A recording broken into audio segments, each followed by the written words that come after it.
ஒண்ணுமே இல்லாம மருந்து கொடுத்துருக்கு. அது வெறும் மழை தண்ணி போற காவா, அல்ல மழை தண்ணியா போகுது. எப்ப பார்த்தாலும் வெறும் கழிவு இருக்கும் தான் ஃபுல்லா இதுல போகுது. இது எந்த ஸ்டெப்பும் எடுக்க மாட்டாங்க இங்க.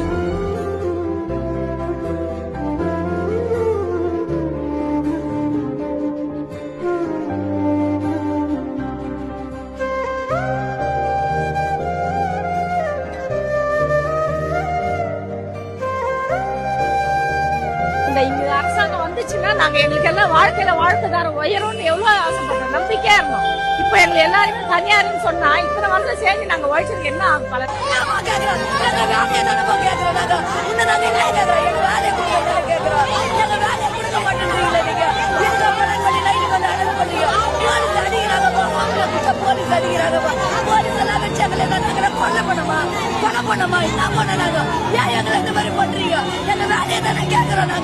கொரோனா டைம்ல பொணத்தை தூக்க நாங்க வேணும்.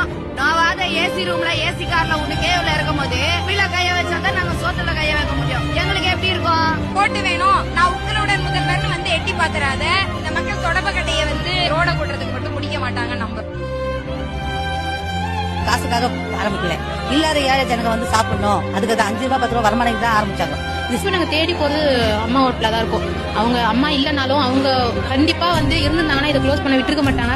அப்ப அம்மா உணவகம் வேணும், இருக்கணும். அது இல்லாம இருக்கக்கூடாது. தமிழ்நாட்டுக்கு ஒரு முக்கியமான ப்ராப்பர்ட்டி மாதிரி அது. ஓசி பஸ்ல போறீங்க, உங்களுக்கு வந்து இடம் உட்கார்றதுக்கு இடம் தரணுமா? ஒரு ஸ்டாப் வந்து அந்த இடத்துல வைக்க மாட்டாங்க.